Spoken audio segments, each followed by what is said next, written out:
The Breen, the Borg, and occasional motion sickness are just a few of the things to be found in Star Trek Conquest. But does the game do justice to the franchise on Nintendo's console, or is it better played elsewhere? Welcome, my name's Azidash and welcome to my review of Star Trek Conquest for the Nintendo Wii. As far as Nintendo home consoles go, Star Trek got off to a fairly strong start with the Super Nintendo featuring 3 games, with the final title, Crossroads of Time, releasing in 1995. Now you would think that after having 3 titles on a platform, that the console's successor would get at least 1, however this was not the case. In fact, not only did the Nintendo 64 not have any Trek games, but the GameCube, which followed, also had a distinct lack of Trek titles. This lack of Trek games on a Nintendo home console finally ended in 2007 with the release of Star Trek Conquest, developed by 4J Studios. And here's a fun fact, when I first saw their logo on the opening splash screen, I actually thought that it was YJ Studios and was surprised when I couldn't find anything about them online. Alas, after realizing the error of my ways, I was able to locate them and confirm that while Conquest was one of their earliest titles, they actually went on to develop a lot of very popular titles, including in more recent times many of the console versions of Minecraft. As was the case for the mid-2000s, the game was published by Bethesda, with Conquest actually being the final title to be published by them before their rights expired. The game was released on both PS2 and Wii, with the main differences being in the camera and control, with the PS2 opting for the tried and tested analog controller, whereas the Wii makes use of both the Wiimote and Nunchuck. Allegedly, the PS2 version offers slightly better performance as well, alas it's really the control which separates each version. In terms of the story, I mean, it's a stretch to say that Conquest even has a story, and in an odd twist that's actually not as big a problem as it would normally be, given the actual genre of the game is closer to a board game than a traditional video game, with the actual narrative being relegated to a single-page text dump explaining that everyone is at war, diplomacy is dead, and the only universal goal is galactic domination. As far as a Trek plot goes, this is pretty much the furthest from the established lore that you will find, with even Starfleet Command having the decency to pin most of its plot on the Mirror Universe. Alas, in the context of how the game is actually played, the plot is largely irrelevant. The game does feature a fair amount of content from the various television series, with everything from the Xindi to the Genesis device getting a mention, and this does make the game feel quite authentic in spite of the virtually non-existent narrative. Before we continue, a massive thank you to those who support the channel. If you enjoy this type of content, please consider liking the video or subscribing to the channel.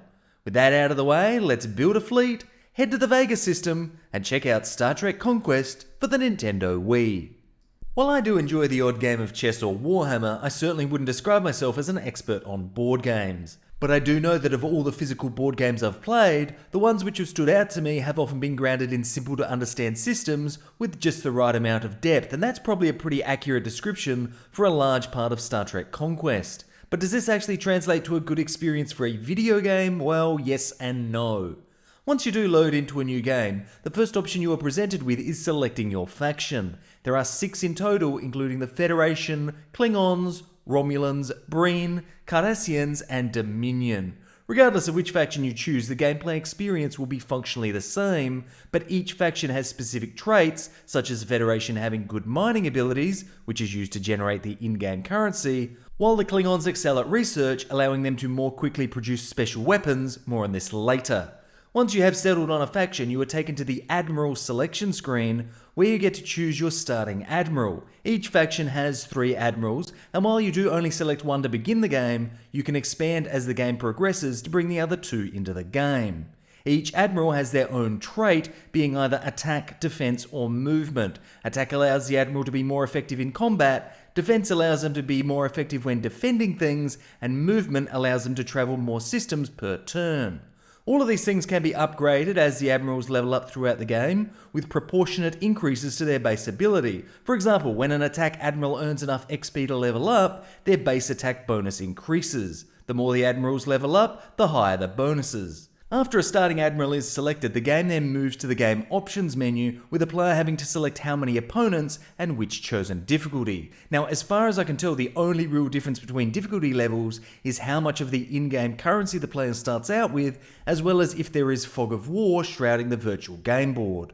Both of these variables, while not sounding overly important, are actually super important, with the presence of fog of war removing the ability to effectively predict where enemy fleets are, playing a large role in overall tactics. On the topic of opponents, this refers to how many other factions or players will be competing for the game's ultimate win condition, controlling the entire map.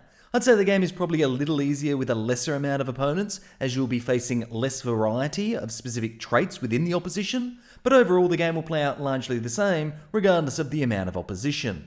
As soon as you finalise these choices, you are taken to the game map, or board as it's probably better referred to, and the gameplay commences. Each faction starts with one system and is tasked with expanding this to win the game. This is done through combat by sending an admiral's fleet to new systems and destroying whatever is currently in the system. This can be another faction or a third party, such as the Xindi or the Borg. If it is another faction, it will have an outpost, starbase, or even an advanced starbase, which also needs to be destroyed in order to take the system.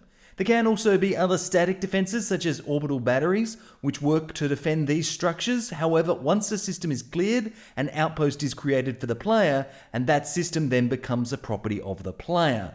This basic gameplay loop continues throughout the game until one faction controls the entire board. Now, as well as the basic structures, the player can also build either a mining station or a research station, and this will produce either currency or research points. Currency is required to buy new ships and add to your fleet, and research points are used to generate research tokens, which can then be used to upgrade various faction-wide abilities, such as reducing the cost to purchase ships or increasing overall attack effectiveness. If one of the systems you own is attacked and these structures are destroyed, you will naturally lose whatever that structure produces, which in the late game can have often disastrous consequences. There's also special weapons which can be built over time and used against your opponents. These range from things like a virus that will debuff an opponent's admiral's traits, to the literal Genesis device, which will heavily damage everything in a system, a very useful tactic to employ right before sending a fleet in. Overall, the strategy element of Conquest, despite being fairly basic, is relatively engaging as far as board games go. However, it's how the game handles the more video game elements, specifically within the combat sections, that the cracks in the gameplay begin to show. There's essentially three options presented to the player as far as combat goes: Instant, Sim, and Arcade. Instant is the quickest and arguably most boring, where the game instantly calculates a combat outcome, leading to either success or failure. This does have its place, as if you were just looking to quickly clear a system with basic defenses, this can quickly resolve the combat and allow you to proceed. Sim, as the name suggests, is a simulation which plays out in front of the player, almost as if it's playing out the same instant outcome, but you just get to watch the combat take place. Arcade allows the player to play through the combat themselves using an interactive 3D sequence, which is touted in the manual as offering the player the most direct control over the battle. Now, the words direct control are curious to me because I overwhelmingly found this mode extremely challenging to control and by extension actually win in combat. So much so that after I had captured enough footage to showcase it, I never again returned to it. There's a lot of challenges in this mode. Firstly, the enemy ships all move quite fast, making them very difficult to hit. Now, to be fair, this would be easier with a traditional controller, but the Wii version uses the Wiimote, which makes tracking enemies that are moving across the screen so quickly quite difficult. There's also some sort of soft lock-on camera when you are aiming at an enemy, and when the enemy moves out of range or you destroy them, the camera snaps back to the center, which can cause disorientation and in some cases even motion sickness. This is further compounded by the game's quite aggressive use of controller vibration, which while thankfully can be turned off in the options, does no favours to improve the accuracy of control. There's a shield system which is aimed at adding some further depth to the combat, but honestly I could barely control which enemy I was shooting at, let alone where I was shooting at them.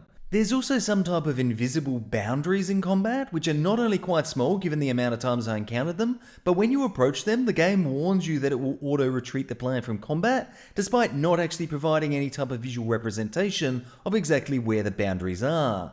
Overall, the arcade combat borderlines on unplayable, which is disappointing as this is one of the largest selling points of the game. Although on balance, outside of the arcade combat, the gameplay is fun, alas the overall content on offer here is very light. There's only one map with just over 30 systems to occupy, and apart from completing the game with each different faction, there's very little reason to go back, with each playthrough taking just over an hour, even on the hardest difficulty. There is a skirmish mode, but this just equates to creating custom combat encounters, and really feels like it was just bolted on to provide the illusion of more content, as opposed to actually being genuinely new content. This, combined with the fact that the game is single player only with no multiplayer to speak of, really equates to an experience that once you have spent a few hours with it, you really have seen everything it has to offer.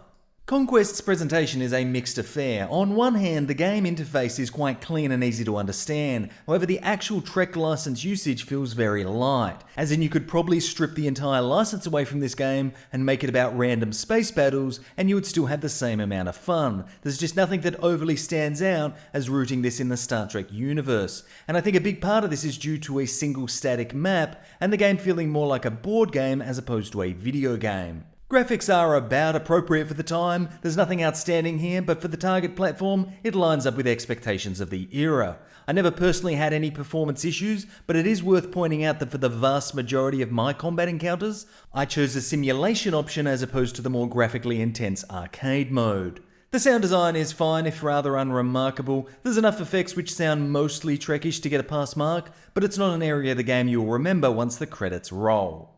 Conquest is a good idea for a game, wrapped in a set of mechanics which undermine its overall presentation and leave the memory of frustration as opposed to satisfaction upon completion. This, combined with the fact that completion comes arguably just hours after booting up the game, makes it a tough title to recommend. It's worth pointing out that when the game originally released, it did so with only a $30 price tag, making it one of the Wii's more budget-friendly options. But even at this reduced price, without any form of multiplayer or depth to the campaign, it would have been a hard sell.